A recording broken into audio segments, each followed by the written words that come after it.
그런 얘기를 하시는 분들이 참 많습니다. 중국 통계에 대해서 이게 과연 100% 다 반영이 되는 거 맞느냐라고 묻는 분들이 꽤 계시거든요. 그동안 사실 중국의 여러 가지 모습 때문에 그렇습니다. 저희가 그 관련 기사 좀 준비했는데요. 보겠습니다. 매일경제 기사인데요. 제목이 이렇습니다. 중국 첫 사망자까지 한 달간 은폐. 그렇습니다. 중국 그동안 이런 일이 있으면 은폐를 해왔습니다. 감춥니다. 그러자 옆에 제목 보시죠. 사상 최악의 글로벌 민폐가 됐다. 글로벌 민폐입니다. 지금요. 중국을 보는 시각입니다. 보시죠. 대유행병 자초한 중국 정부. 여기 보시면 최초 보고한 의사에겐 괴담 유포로 체포했습니다. 이 의사는 문제를 발견한 사람이에요. 근데 체포해서 은폐를 해버린 겁니다. 환자 속출 속 대규모 춘제 행사도 17년 전 사스 때 언론 통제 판박입니다. 그냥 괜찮다, 문제 없다 이 얘기만 한 겁니다. 그러다 일을 키웠다는 거죠. 우한 중국 당 서기장, 양심의 가책을 느낀다 이렇게 얘기를 했습니다. 괴로움에 스스로 밝힌 겁니다. 이렇게. 중국 인민군 200만 명 방역 투입입니다. 그리고 대소변 통한 감염 가능성도 중국 내에서 지금 제기된 상태입니다. 관련 기사 하나 좀 더 보겠습니다. 요즘에요. 마트에 가서 마스크 구하기 어렵다는 말씀하시는 분 많죠. 그리고 사면 너무 비싸다. 다 이유가 있었습니다. 마스크 대란 뒤엔 중국 다이궁, 이른바 보따리상들입니다. 1억 장씩 공장떼기 주문을 하고 있답니다. 이러니 부족한 겁니다. 중국 측 주문받은 무역업자들 현금 싸들고와 웃돈을 주며 싹쓸이를 해가고 있답니다. 국내 도매상들은 물건을 못 받고 마스크 유통망 사실상 붕괴 상태입니다. 정부에서 어제 조치 들어간다고 했죠. 그래서 시민들 우리 쓸 마스크도 없는데 이거 어떻게 된 거냐 이런 불만 지금 나오고 있다는 내용도 전하고 있습니다. 자, 여기서 좀 패널 네 분께 오래 기다리셨습니다. 전문가 발언 얘기까지 들으냐고 이제 시간이 꽤 갔는데요. 한 분씩 먼저. 주원교 교수님. 네. 사실 가장 민감한 게 지금 후베이성을 거쳐간 외국인. 여기서 말이 뭐 외국인이지만 이제 중국인이 들어가는 거잖아요. 근데 이 입국 금지 지역을 후베이성 말고 다른 중국 지역까지 확대해야 된다. 아니면 중국 전체로 확대된다. 이런 주장 나오는데 어떻게 생각하세요? 그 부분은. 네, 저는 동의되는 부분이 좀 있다고 생각합니다. 예. 사실은 뭔지 중국 눈치 보다가 골든타임을 놓쳤다라는 지적에는 동의하기 좀 어렵습니다. 예. 정부가 지금까지 확진자분들은 또 나름대로 자기의 방향막을 지금 구축하고 있고 예. 정부가 선제적으로 대응하는 부분도 맞다고 생각하고 있고요. 그리고 WHO의 그 공고 기준과 보폭을 맞춰서 네. 대응하고 있는 부분에 대해서는 우리가 신뢰하고 지지할 수 있다라고 생각을 합니다. 예. 근데 이번 주, 다음 주부터가 이제 고비라고 생각하고 예. 정부가 말한 대로 다소 과도한 수준의 조치라고 한다면은 지금처럼 제한적 입국 조치가 아니라 예. 전면적 중국인에 대한 입국 조치, 중국을 다녀간 외국인에 대한 예. 입국 조치가 저는 필요하다고 생각을 합니다.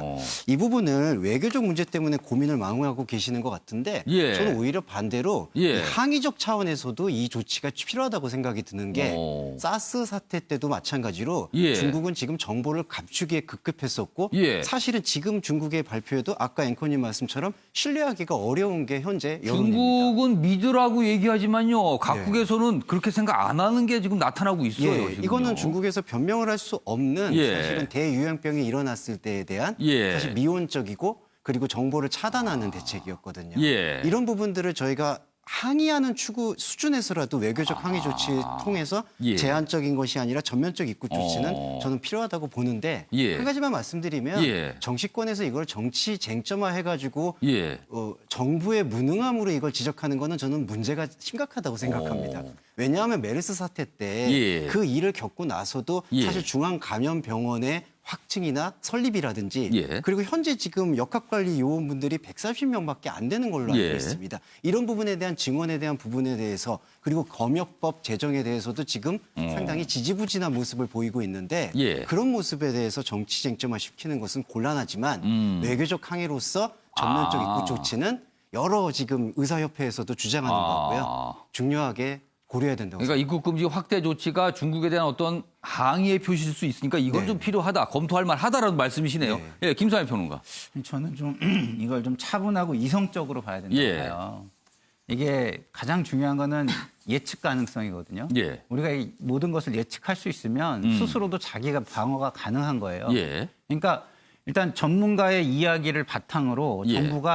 정부의 능력 범위 안에서 판단을 해야 됩니다. 그러니까 예를 들어서 과거의 병 같은 경우는 이게 증상이 나타나면 전염이 되니까 예. 방역 체계가 작동을 하잖아요. 예. 근데 지금은 무증상 감염, 예. 그러니까 증상이 나타나기 전에도 예. 감염력이 있다고 만약에 판단을 했다면 지금 그 가능성이 크다라고 보는 크다라고 거잖아요. 본다면 예. 이거는 정부가 능력으로 할 수 있는 범위를 벗어날 수도 있어요. 그러면 정부의 능력 안에서 못한다면 예. 그거는 그야말로 과도한 정도의 예. 그 예방 이것을 할 수밖에 없는 것이죠. 예. 그러니까 전문가들의 말이 1번 판단의 기준이고요. 예. 그것이 정말 무증상 감염이 된다라고 판단이 됐다면 정부는 기존의 능력을 가지고는 방역을 하기가 힘들어졌다는 걸 의미하는 겁니다. 그러니까 상황이 완전히 변한 거고 예. 방역 체계도 완전히 바꿔야 되는 상황이 온 거예요. 그러면 이 상황에서는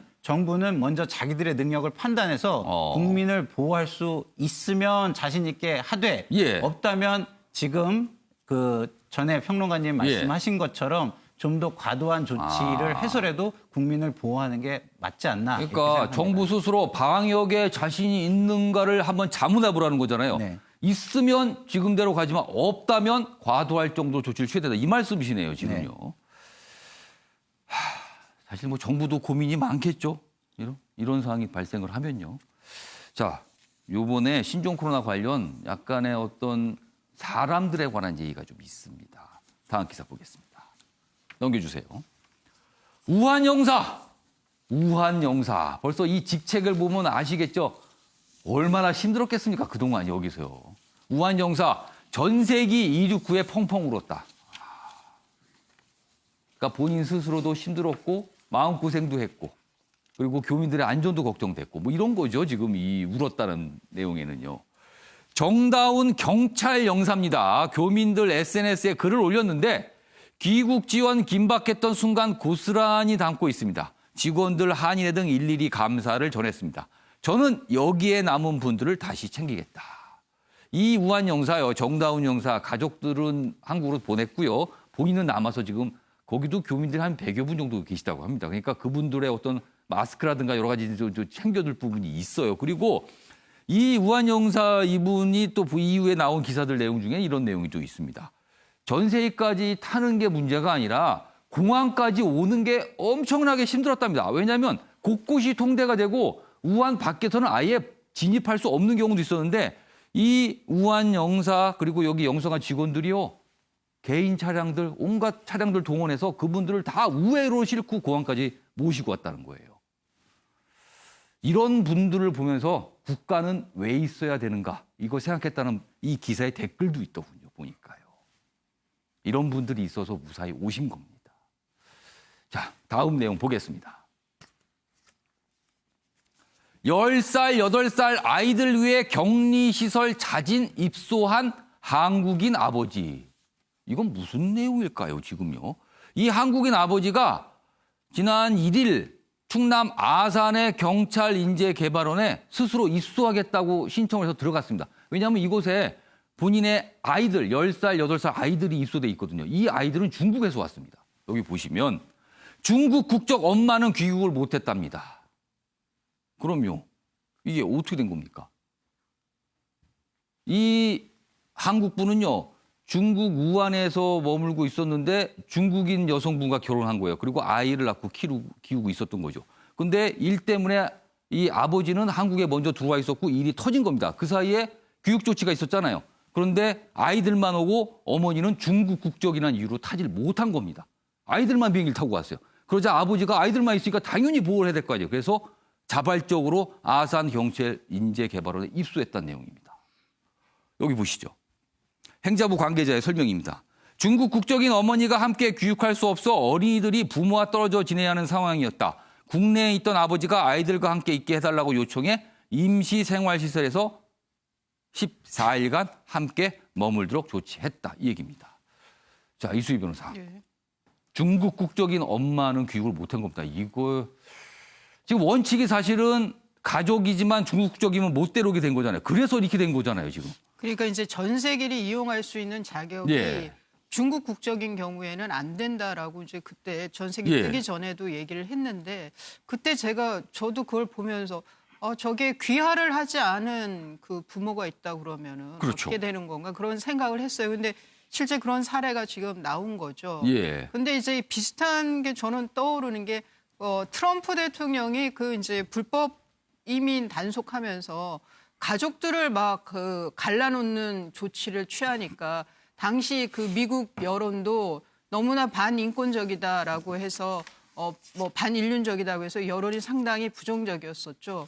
그런 경우도 지금 뭐 있었는데 예. 특히나 이 경우에는 아이가 10살, 8살이 아주 어려요. 그리고 예. 그 상황 자체가 상당히 이제 여기서 이 영사도 우한 영사도 얘기했지만 예. 아주 무서운 상황이라는 거죠. 이게 이 우한시 자체가 뭐 예. 봉쇄된 상태이다 보니까 예. 그래서 서로 이제 이 전세기 탄 분들은 예. 남아 있는 분들에게 식료품을 주고 왔대요. 그런 조달도 지금 쉽지 않은 그런 아주 비상 상황에서 이 10살, 8살 아이들이 그 비행기를 물론 그 스튜어디스나 이런 그렇죠. 어른들이 보호 승무원들이 조치를 했겠죠. 많은 보호 조치를 해줬겠지만 그럼에도 불구하고 얼마나 무서웠겠어요. 예. 이제 뭐 이런 상황 이제 뭐 영화적으로 상상한다면 굉장히 눈물 나는 상황인데. 아니 어디 영화 속 장면 같지 않습니까? 지금 이 모습은요. 그냥 걔를 떠나보내야 되는 엄마도 그렇고 예. 그 우한시에 엄마를 두고 가야 되는 이 꾀가 멀쩡한 10살, 8살 예. 이 아이들한테 상당히 심리적으로 굉장한 충격이었을 것 같아요. 예. 또 이 아버지는 아버지대로 한국에서 또 예. 얼마나 애가 탔겠습니까? 그래서 저는 이 조건 전세기를 타는데 예. 한국인이어야 된다는 중국인이면 안 된다는 이 예. 조건을 중국이 내건 건지 그거를 우리나라가 수용을 한 건지 그러니까 중국에서 중국인의 경우는 전세기를 타면 안 된다라고 네. 한 건지 아니면 우리가 그걸 만든 조건인 건지. 예, 그게 저는 진짜 상당히 궁금해요. 예. 그 안에서 중국 국적이라 하더라도 부모지간인 경우엔 증명서로 증명이 된다고 하면 태울 수 있다든가 뭐 이런 예외 상황들을 만들었어야 되는데 그런 구체적인 이 상황과 같은 이런 예. 구체적인 상황을 생각을 못했던 건지 뭐 누구를 탓하기 전에 예. 저는 상당히 궁금합니다. 이 조건을 만들게 된 과정이. 어떤 배경에서 이 조건이 들어간 것인가. 예. 과연 우리는 가족들까지 다 모셔오고 싶었지만 중국 쪽에서 어떤 문제 제기를 한 것인가 아니면 우리가 처음부터 그렇게 만든 것인가. 이 부분은 아직 모릅니다. 자, 최영철 편집위원. 어떻게 보면 인도주의적 차원에서라도 중국 엄마는 같이 왔으면 하는 이런 생각 하실 것 같아요. 많은 분들이요. 당연히 왔었어야죠. 뭐 미국 같은 경우는 예. 가보면 10살, 8살 뭐 이런 애들 예. 길거리에 그냥 혼자 다니지도 못하게 되지 않습니까? 예. 부모가 없으면 에스코트가 없으면 학교도 못 가게 하고 이렇게 하는데 그만큼 미성년자들에 대한 보호 정신이 굉장히 엄격한데 예. 제가 볼 때는 얘들은 오고 엄마는 못 오게 된 이유는 결국 중국 정부의 간섭이 좀 있었지 않나. 뭐 최영철 편집위원께서는 그 부분이라고 혹시 지금 의심을 저는 하시는 그렇게 거네요. 생각합니다. 왜냐하면 처음부터 전세기 2대를 우리가 바랬는데 예. 처음에 전세기 한 대만 중국이 예. 허락을 했죠. 그리고 나중에야 또 한 대를 허락을 했는데 결국 중국에 있는 사람들이 자꾸 외국에 가서 예. 무언가 말을 하거나 그리고 자신들이 여태까지 했던 통제 장치 그리고 이 병에 대한 확산에 대해서 무조건 입막음 이런 부분에 대해서 좀 중국 정부가 굉장히 좀 두려워하는 것이 아닌가. 뭐 물론 이것은 저희 예단입니다만 예. 중국 정부가 전세기를 띄우는 과정에서 예. 했던 행태들을 봤을 때는 그러할 가능성이 매우 높다. 사실 아이들을 데리고 올 때 예. 당연히 엄마가 와야죠. 우리 영사관 입장에서도 예. 엄마가 오는 것이 아이들 보호 입장에서도 훨씬 편리하고 용이한데 예. 결국 엄마가 못 온 이유는 결국 중국에 입김이 좀 있지 않았나. 이러한 부담을 무릅쓰고 애들만 보낸 것은 결국 그러한 보이지 않는 것이 좀 예. 있었을 가능성이 매우 높다. 그렇기 때문에 앞으로도 이런 조치가 있다면 중국 측과 좀 면밀한 협조가 필요한데 예. 지금 중국이 여기에 대해서 별로 신경을 쓸 겨를이 없을 겁니다. 그렇기 때문에 이러한 부분도 굉장히 앞으로 더욱더 문제가 될 가능성이 있는데 예. 결국 저도 뭐 중국에 많이 가봤습니다만은 예. 사전에 이러한 것들이 가능하게 한 것은 결국 중국 사람들하고 인적 네트워크가 얼마나 강했느냐 이러한 것이겠죠. 예. 외교관도 그냥 1년짜리 예. 외교관 왔다 갔다 하는 것보다는 예. 5년, 10년 있었던 외교관들이 훨씬 더 중국 관료들하고 두터운 정이 있기 때문에 예. 이러한 문제가 갑자기 발생했을 때 문제 푸는 해결 효과도 해결 능력도 더욱 뛰어날 것일진데 예. 지금 정권의 실세라는 예. 장하성 전 청와대 정책실장이 예. 중국 대사로 가 있고 예. 전 중국 대사였던 지금 노영민 비서실장이 예. 청와대 헤드쿼터에 앉아 있는데 지금 중국에 대해서 우리가 취하는 조치가 국민들의 기대치에 못 차는 것을 봤을 때 중국 외교가 제대로 작동하고 있는지에 대해서는 의문부호가 크다는 겁니다. 알겠습니다. 예, 김상일 평론가. 제가 좀 악마의 변호인을 좀 자처해야 될 상황인 것 같은데요. 그러니까 정부 입장도 이해할 만한 구석이 있다는 거죠, 아니, 지금. 제가 아까도 얘기했지만 예. 차분하고 좀 이성적이어야 된다 제가 예. 말씀을 드렸는데 개별 사안을 가지고 이렇게 이야기를 하는 거는 저는 좀 안 맞다고 봐요. 왜냐하면 국가행정이라는 건 형평성을 기본으로 두고 하는 겁니다. 그렇기 때문에 기준을 정해가지고 그 기준에 맞게 하는 거예요. 예. 근데 처음에 기준이 정해질 때 그게 문제가 있다면 예. 그때 문제 제기를 어떤 식으로든 해서 기준을 바꿔야지 어떤 상황이 발생했는데 그거에 하나하나 이야기를 하기 시작하면 예. 이거는 국가의 행정이 아니라 어떤 그냥 개인의 행정, 뭐 개인의 자선 이런 걸로 변질되는 거거든요. 예. 그렇기 때문에 그거는 저는 좀 약간 예. 과도한 비판이다 이런 말씀을 좀 드리고요. 예. 두 번째는 이 사안에 대해서 아버지가 여기 있잖아요. 예. 그러면은 아버지의 역할과 어머니의 역할 이것이 부모의 역할에 따로 있는 건가요? 예. 이거는 오히려 어떻게 보면 여성의 역할을 따로 규정하는 어떻게 보면 약간 여성들에게 좀 굴레를 씌우는 그것이 될 수도 저는 있다고 보고요. 미성년자가 있는데 예. 부모 중에 한 사람이 있어서 예. 충분한 능력을 여기서 예. 그 제공할 수 있다면 예. 그거는 뭐 저는 큰 문제는 저는 없다고 봅니다. 단지 그 우한에 남아있는 어머니가 아까 뭐 공포적 상황이라고 예. 했는데 그런 것들이 문제가 있다면 주변에서 뭐 좀 더 도움을 줄 수 있는 방법을 찾아서 주는 것이 맞고 그다음에 이런 게 일반화될 것 같다라는 우려가 있다면 예. 지금이라도 기준을 바꾸는 작업을 해야 되는 것이죠. 그러니까 이 부분이 사람들이 좀 생각을 할 수밖에 없어요. 중국인 엄마는 두고 왔다. 그리고 귀국을 했는데 입소를 어린이들이 했거든요. 근데 이때 정부가 알아서 아버지한테 입소를 요청한 게 아니라 아버지가 요청해서 들어온 거예요. 그러니까 아버지가 요청을 안 했으면 아이들만 있게 되는 상황입니다. 그러니까 이런 부분에 대해서 물론 굉장히 다급하고 급박한 상황이 들어왔기 때문에 정부가 꼼꼼히 챙기지 못했다라고 지적을 할 수 있습니다. 그리고 정부도 이해할 수 있는 측면이 있지만 이런 부분에 대한 기사 오늘 꽤 많이 언론에서 지적을 좀 하고 있습니다. 자, 이와 관련해서 뭐 신종 코로나 이게 단순히 사람들에게 또 공포심만 주는 게 아니라 실제 경제에 악영향도 미치고 있습니다. 그 얘기만 간단히 짚어보겠습니다. 다음 보시죠. 글로벌 자금 우한 쇼크, 한일 대만에서 6조 이탈했다. 그러니까 주식시장에서 빠져나간 겁니다. 불안하니까요. 한국서 첫 확진 후 열흘 만에 신흥국 펀드에선 7억 달러가 썰물처럼 빠져나갔다. 여기 보면 1월 20일 이후 외국인 자금 증시에서 이탈한 규모인데요. 일본이 제일 많습니다. 여기 보시면. 제일 많이 나왔고요. 그리고 우리나라, 대만 이 순서로. 그러니까 아시아 국가에서 돈을 빼고 있다. 이런 얘기입니다. 지금요. 다음 기사입니다. 올해 정부가 경제 성장률 반등할 것이다. 이렇게 전망하고 있었잖아요. 그러나 복병을 만난 겁니다. 경제도 코로나 쇼크, 한국 성장률 0.1에서 0.2%포인트 낮출 것이다. 지금 이런 한 연구기관에 이런 전망 보고서가 있었는데요. 중국 부품 공급 차질로 차 생산 타격을 받을 수도 있고 외출 자재, 방콕 소비로 내수 위축. 그러니까 내수도 어렵고 수출하는 물건 만들기도 어렵고 이렇게 되는 겁니다. 그러면은 힘들어지는 거죠. 그리고 증시도 타격을 받고 있다. 이렇게 돼 있습니다. 뭐 이 얘기는 사실 뭐 경제 자체의 문제가 아니라 외부 현상이기 때문에 뭐 다시 딱히 방법은 없어요. 그래서 이거는 조금 더 상황을 좀 기다려봐야 되는 게 아닌가 싶기도 합니다. 알겠습니다. 신종 코로나 이야기는 이 정도로 마무리하고요.